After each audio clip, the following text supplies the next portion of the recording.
Divê lîstokgeha biçûk da Kapten Ezîz zarokan li ser lîstoka Gogê perwerde dike. Got zarokên temenê xwe 4 salî ta 13 salî ji keç û lawan li vir dicivin da got behreya xwe pêş bixin. Kapten Ezîz ji bo dengê Amerîka diyar kir. Got ev bû saleke li ser vê projeyê kar dike û ta niha 180 zarok li gel wî perwerde dibin.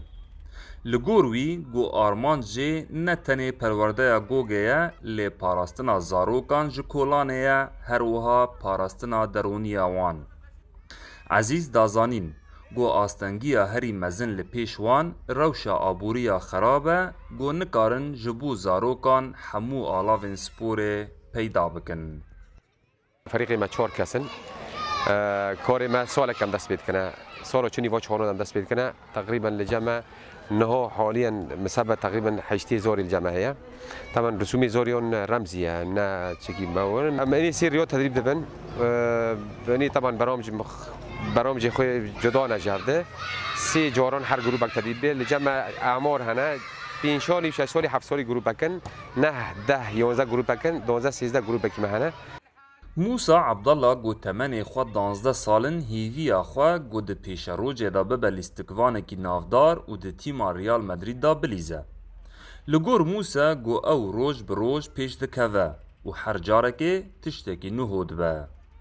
امبارح من المول دليس من الدارفو دليس تمني بالعودة يعني كابتن هبو بوفدي مع صوت مع زبدك شاج الكرم حتى ام قويين بون واتخوزن معزم بهم لعبة كي ريال بهم تمرين خوشتر دبي تمرين سهلتر دبي وهم حت رودبن درجة رودبن. Bav û dayîkên zarokan her roj berê xwe didin lîstogehê da got piştgiriya wan bikin. Hind İbrahîm di zarokên wê di akademî da perwerde dibin dide zanîn. Got berê zarokên wê li kolanê dilîstin û xeterî li ser wan hebû. Lê niha ew kêfxweş e ji ber got li vir zarokên wê parastîne.